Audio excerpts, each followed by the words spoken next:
जद कीता पंजाबिया ने कीता है कमाल हो जो बोले सोने हाल।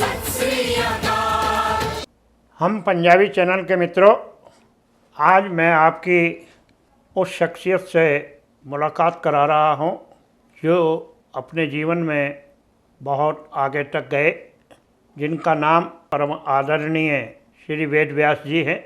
आप पंजाब नेशनल बैंक से रिटायर हुए और बहुत ऊंचे पद से रिटायर हुए। उस पूरे विषय को तो ये स्वयं बताएंगे। सर्वप्रथम मैं वेद व्यास जी का अपने इस कार्यक्रम में स्वागत करता हूं। वेद व्यास जी, आपका बहुत बहुत स्वागत है। नमस्ते हिमांशु जी, बहुत खुशी है मुझे आपके साथ आज यहाँ बैठ करके पंजाबी चैनल के लिए मुलाकात करने के लिए।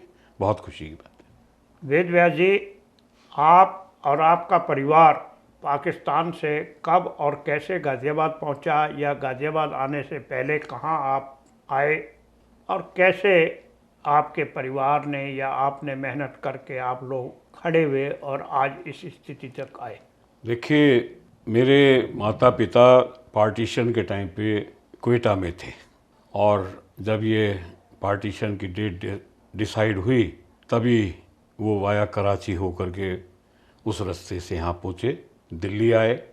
दिल्ली से ही फिर गाज़ियाबाद आए। गाज़ियाबाद में बजरिया में कुछ समय रहे, रिफ्यूजी क्वार्टर बने बाद में, वहाँ हमें क्वार्टर अलॉट हो गया क्योंकि पंजाबी वहीं आकर के ज़्यादा बसे थे।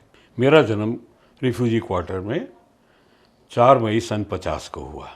मेरे पिता आर्य समाज के बहुत बड़े विद्वान प्रचारक थे और पंजाब, अविभाजित पंजाब में और अविभाजित कश्मीर में उनका बहुत नाम था। बहुत काम किया उन्होंने। स्वतंत्रता संग्राम में भी उन्होंने बहुत बड़ी भूमिका निभाई। स्वामी श्रद्धानंद जी और स्वामी स्वतंत्रानंद जी के परम शिष्य थे और बहुत प्यारे उनके अनुयायियों में से थे। यहाँ आने के बाद मेरे पिता को डीएवी स्कूल में टीचर की नियुक्ति मिल गई और गाज़ियाबाद यहाँ रहते हुए मेरे पिता ने चुनाव किया कि हम यहाँ रहें, परिवार गाज़ियाबाद में रहे, और वो दिल्ली रोज़ आते जाते थे। दरीगंज में पढ़ाते थे। मेरा बचपन गाज़ियाबाद में बीता और यहीं से मैं पढ़ा लिखा और आज भी मैं यहीं हूँ। इस मिट्टी से मुझे बहुत प्यार है। हम थोड़े से 100 के करीब 100 या 110 मकान हमारे थे रिफ्यूजियों के, और सच पूछिए तो हम एक तरह से बिल्कुल जंगल और बीहड़ में रह रहे थे। घरों में पानी नहीं था, 2 कुएँ थे, वहाँ से पानी भरते थे, लाते थे। सार्वजनिक शौचालय थे, वहाँ जाते थे। ये ज़िंदगी थी हमारी। तो हमारा ये इतिहास जो है पंजाबियों का बड़ा संघर्ष का इतिहास है। एक बात मैं आज तक बड़े फ़ख्र के साथ कह सकता हूँ कि वहाँ हम जितने भी पंजाबी थे बहुत बुरे हाल थे। मेजॉरिटी कच्चे मकानों में हम रह रहे थे, लेकिन जज्बा और हौसला बड़ा बुलंद था। तांजा चूल्हा 10-10, 15-15 घरों की महिलाएं, माताएं जो हैं हमारी, वो अपने अपने पेड़ लेके आ जाती थी और वो रोटी लगाती थी। जब वो सीन मेरे सामने नज़र आता है तो कई बार तो रोना आ जाता है कि अब वो तंदूर की रोटी भी हम भूल गए। देखिए, उस खाने में मैं ये समझता हूँ बनाने वाले का प्यार भी था। इतना सद्भाव था हमारा, हम समझते थे हम वाकई आपस में रिश्तेदार हैं। मेरी माँ बिज़ी है, किसी काम में लगी है, तो उन्होंने बोल दिया, ए बहन है तू कर दे मेरा, तो वो दूसरी रोटी वो लगा देती थी और इतने प्यार से लगाती थी। अगर वो दूसरी बना रही है तो कोशिश करती थी कि मैं इनके रोटी को चुपड़ के भेजूँ, सूखी रोटी ना भेजूँ, क्योंकि ये सद्भाव और इसके बाद प्यार, उसका जो मिठास था ना, वो मैं खुद भी आपको कहता हूँ कि मैं आसपास घूमाऊँ कहीं भी, मैं उस रोटी को तरसता हूँ। अपने घर में भी कई बार कहता हूँ कि भाई वो रोटी और वो मज़ा नहीं आया। वेद व्यास जी, आपने सारी पढ़ाई गाज़ियाबाद ही करी या कहीं और भी करी? नहीं, मेरा जीवन बेसिकली गाज़ियाबाद में बहुत मैं यहाँ बीता है। मैं 5 वर्ष पढ़ा म्यूनसिपल बोर्ड के प्राथमिक विद्यालय में। उसके बाद मैं शंभू दयाल गया, वहाँ पढ़ा। थोड़ा समय मैं दिल्ली में भी डीएवी हायर सेकेंडरी स्कूल में पढ़ा, लेकिन आने जाने में क्योंकि समय नष्ट हो जाता था तो फिर मैं गाज़ियाबाद में ही पढ़ा, शंभू दयाल में, एमएमएच कॉलेज में, और मैं इंटर के बाद एमएमएच कॉलेज में आया।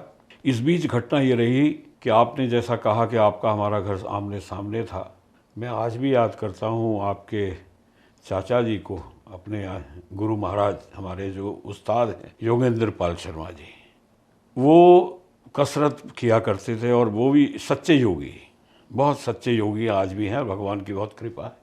वो दंड बैठक लगाते थे, मैंने गिनती 100 की पूरी वहीं सीखी है। हमारे हरबंस लाल काले जी ये दौड़ते थे, मैंने इनको दौड़ते हुए देख करके, एथलीट इनको बनते देख करके मैंने कसरत शुरू की और योगेंद्र पाल जी का आशीर्वाद ऐसा मिला कि उन्होंने मुझे ट्रेनिंग दी और मैं बहुत छोटी उम्र में इस शहर में, ज़िले में सबसे आगे हो गया।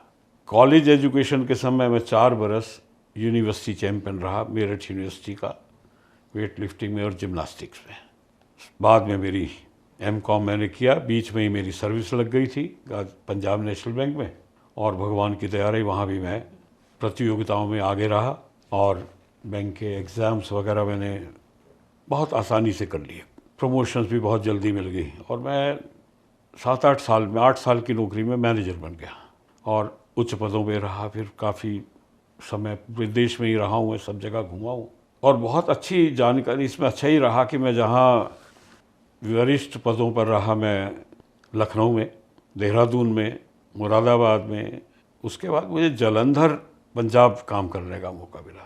वेद व्यास जी, क्या ਤੁਸੀਂ ਅੱਜ भी पंजाबी खाना खाते हो घर च या नहीं खाते? मैं जन्म तो पहले दिन, मैं जब मुझे याद नहीं, मेरा ख्याल है अन्नप्राशन संस्कार होया होना है, उस दिन तो अज तक पंजाबी नाश्ता सवेरे उस दे नाल घर दा मक्खन ते मट्ठा जिहनूं लस्सी कहंदे आ, वो मेरी चलती है 365 दिन। मैं तो पूरा पंजाब, मैं बाहर खाना पसंद नहीं करता, मैं देसी आदमी हाँ, बिल्कुल पंजाबी रहन सहन, पंजाबी खाना, सिंपल लिविंग है जी, बिल्कुल सिंपल लिविंग है। मैं किसी तरह होर नहीं, मैं पंजाब गया, बल्कि मैनू हुण पंजाब बदल गया है। जिथे जाओ पहले जाओ जी की पियोगे, when they talk of drinking they ask you would like to have beer or some hot drink? I told them I want ਲੱਸੀ। वो कहते सर ਲੱਸੀ तो नहीं है। मैं होया भाई तुसी किस तरह के पंजाबी हो, ਲੱਸੀ मैं तो रोज़ ਲੱਸੀ पींदा, जिन्नी बार मर्जी पिला दो मैनू। एक समाजिक और राजनीतिक आदमी होने के नाते मैं पंजाब नूं काफ़ी घुमिया, उस नाते मैं एक कह सकना जिहड़ा पाकिस्तान के बॉर्डर एरिए का पंजाब है वो अधिक नशे का आदि हो गया, क्योंकि मैं तो लेटेस्ट साल 6 महीने जाता रहना पंजाब। बॉर्डर समगलिंग जिहड़ी हुंदी ना, तो होया है कि क्रिमिनल्स एक्टिव हो गए, जिहड़ी है ड्रग की मेनस उत्थे आ गई है, इसने उसनूं बर्बाद कर दिता। पंजाब की होया, पहले पंजाबी खुद मेहनत करते सी और मेहनत करन वाला नशे का शिकार नहीं हो सकता, मैं विश्वास नाल कह सकता तुहानूं। होया की है, पंजाबियों ने कुछ आबादी नशे की शिकार हो गई, ड्रिंक्स की, उस वेले खान पीन बिगड़ गया, बाईपास सर्जरी बहुत हो रही है, किडनी बहुत खराब हो रही है, उत्थे बहुत है बीमारी। लेकिन इस तरह भी नहीं कि उत्थे चंगे लोग नहीं, बहुत है, लेकिन यह बीमारी अपनी उत्थे बहुत वड्डी समस्या है, बहुत वड्डी समस्या है, जिसनों अजे तक पंजाब की किसी हुकूमत ने मेरे विचार विच ईमानदारी नाल नहीं हैंडल किया, क्योंकि इस दे विच बहुत पैसा है, बहुत गड़बड़ है। मेरा ख्याल है मोदी साहब भी साडे इस तो चिंतित हैगे ने, कुछ करनगे। This program is powered by Safab, crafting your dreams. Ved Vyas जी, आपने अपनी बातों में बताया था कि गांधीनगर रेफ्यूजी क्वार्टरों में आपने आर्य समाज एक झोंपड़ी में शुरू किया। आज मैंने देखा है वो आर्य समाज एक 3 मंजिला है, और जहाँ तक मेरे पास जानकारी है आपने आफ्टर रिटायरमेंट उस आर्य समाज के लिए काम शुरू किया और उस आर्य समाज मंदिर को एक ऐसी संस्था बना दिया है। उस विषय में हमारे श्रोताओं को कोई जानकारी दें। देखिए, मैं बहुत सौभाग्यशाली रहा कि मेरा जन्म एक आर्य समाजी परिवार में हुआ। मेरे स्वर्गीय पिता आर्य शिरोमणि पंडित तीर्थराम जी आर्य समाज के शीर्षस्थ विद्वानों में से थे। मेरी स्वर्गीय माता तपस्विनी थी, माता सत्यवंती, उन्होंने बच्चों को वहीं पढ़ाना शुरू किया था, मैंने देखा था उनको झोंपड़ी में। और संघर्ष के बाद पंजाबी ने सब जगह जैसे संघर्ष किया, ईंट से ईंट लगा के एक भवन तैयार किया था और वहाँ आर्य समाज की गतिविधियाँ चलती रही। पंजाब में जब मैं लुधियाना में था तो मैं वहाँ एक पीएनबी, क्योंकि पंजाब नेशनल बैंक के संस्थापक रहे पंजाब केसरी लाला लाजपत राय, उनके नाम से एक ट्रस्ट बना हुआ था, उनके जन्म स्थान, मैं उसका चेयरमैन था। मैं वहाँ जाता था और मैंने देखा कि वहाँ जो हमारी एक्टिविटीज़ थी, हम वहाँ एक कंप्यूटर सेंटर चला रहे थे, लड़कियों के लिए सिलाई कढ़ाई का ट्रेनिंग सेंटर खोला हुआ था, बच्चों के लिए ट्रैक्टर ट्रॉली ठीक करने का उनको ट्रेनिंग देते थे, और ऐसी एक्टिविटीज़ थी। लाला लाजपत राय जी का जो जन्म स्थान था गांव डुडी के, उसी जगह पर हमने वो स्थान बनाया था। तो मैं वहाँ रहा जितना समय पंजाब में, तो मैं उस जगह से जुड़ा रहा। मुझे प्रेरणा उस समय मिल गई थी और मैंने भी ये मन में ठान ली थी कि रिटायरमेंट के बाद खाली का रहना है, ईश्वर जब तक तन मन धन दे ठीक दे, कहीं ना कहीं कुछ ऐसा काम करेंगे। मैं दिल्ली से रिटायर हुआ, अच्छी पोजीशन में था, अच्छे लोगों से संपर्क था। मुझे लोगों ने अप्रोच किया कि सर आप रिटायर हो रहे हैं, आप बताएं, अगले दिन हम सुबह आपको गाड़ी भेज दें, आप अपना पैकेज जो चाहें आप लिख के दे दीजिएगा, हम आपकी सेवाएं लेना चाहते हैं, आपके तजुर्बे का लाभ उठाना चाहते हैं।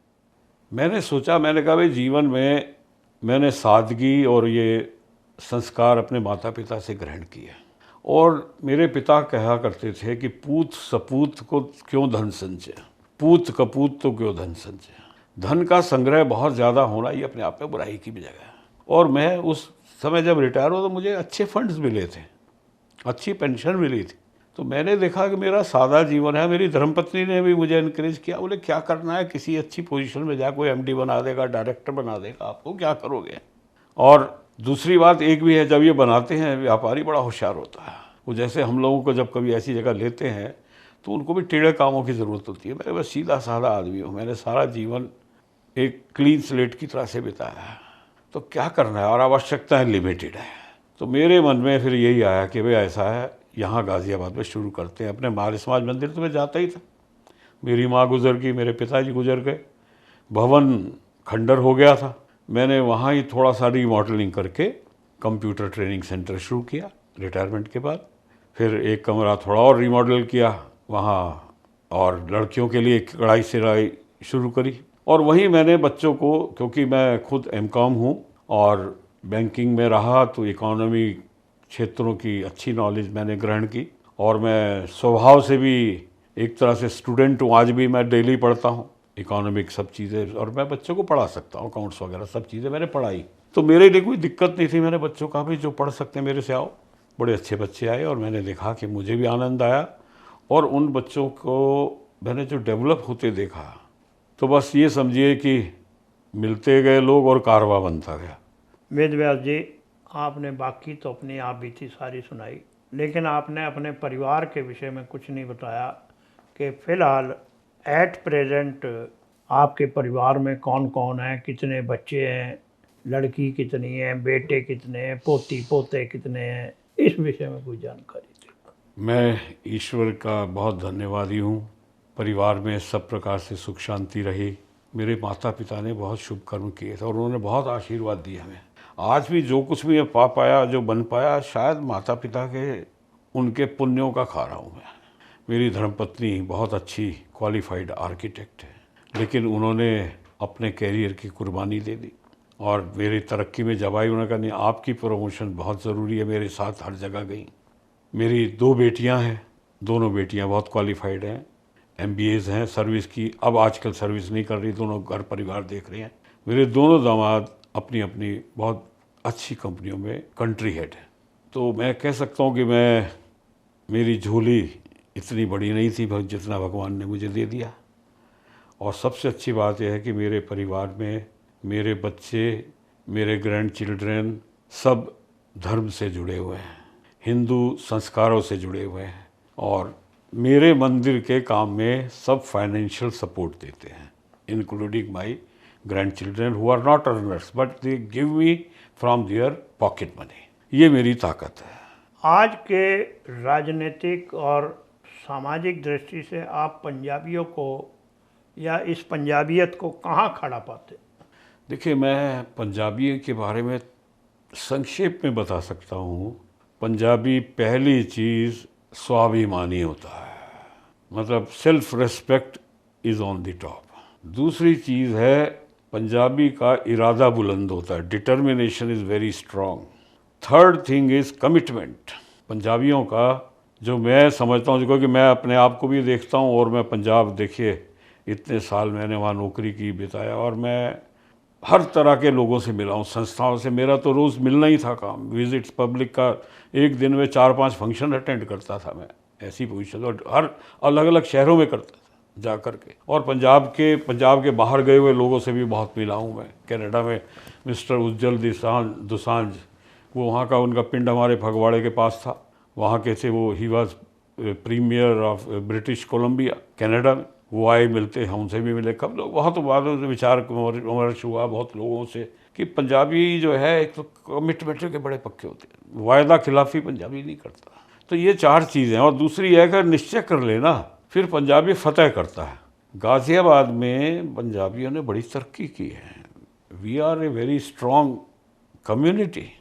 थोड़ा सा ये है कि सोशली हम उतना अपने आप को ऑर्गेनाइज नहीं कर पाए। आपको मैंने बताया कि शुरू के 3 टर्म जो मेरे याद हैं, मास्टर तेजा सिंह हमारे सरगोदा के थे, हमारे ही अपने, एक तरह से अपने ही आदमी थे।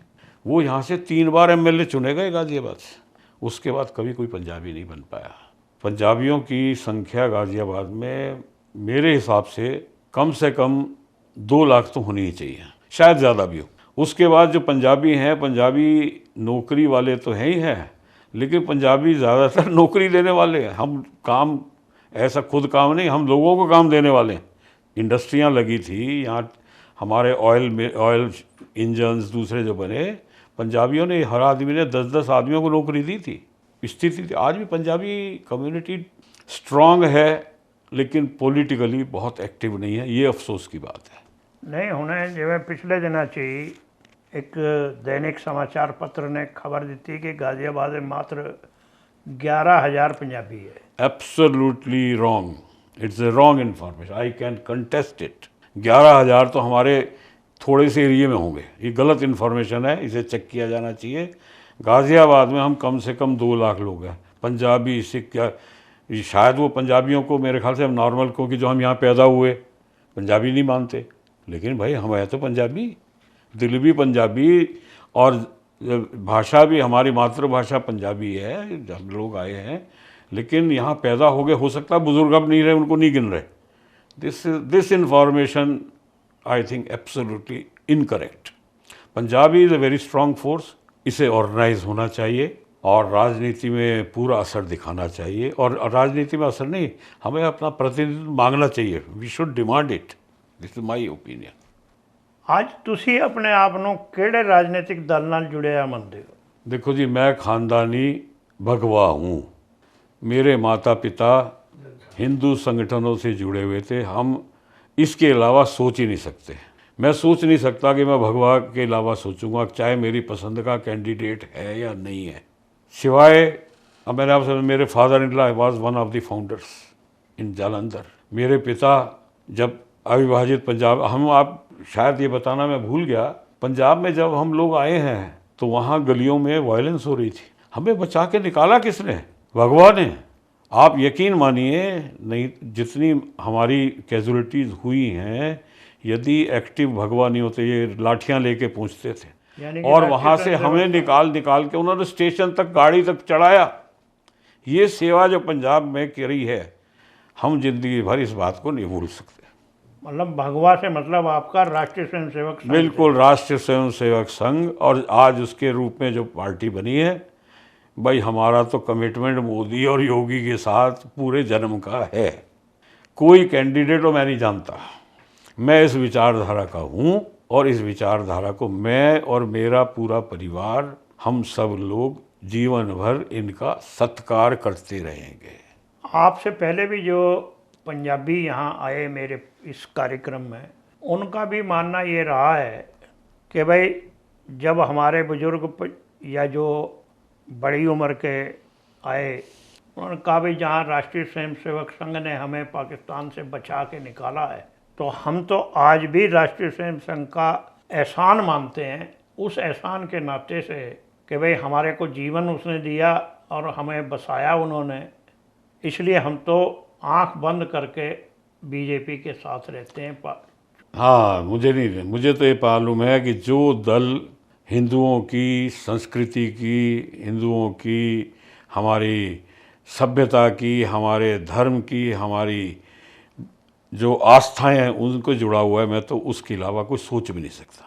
यहाँ जो है मेरा मानना पंजाबी, क्योंकि हम लोगों को आज भी बुज़ुर्ग जो जीवित हैं वो जब हाल सुनाते हैं वहाँ का, हमारे रोंगटे खड़े हो जाते हैं। मेरी माँ सुनाया करती थी जब बातें, तो बताते हैं किस तरह से हम गलियों में से हमारे लोग आए, पहले उन्होंने कहा देखो यहाँ पे हमला होने वाला है, चलिए आप निकलिए, और तो बस भगदड़ में कोई सामान नहीं ला पाए, घरों से कपड़े नहीं ला पाए, बस भगदड़ में ये था जान बचाओ निकलो। उन्होंने गाड़ियों में या जो फौज की गाड़ियाँ लेने आई थी निकालने, उनके साथ हमें भेजा।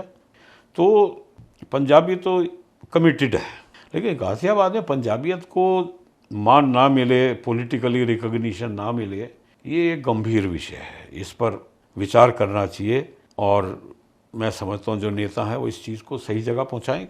आज आपने श्री वेद व्यास जी से मुलाकात की और आपने सुना और उनके परिवार ने क्या क्या मेहनत करी, कैसे वो खड़े हुए, सारी चीज़ें उनकी ज़बानी आपने सुनी।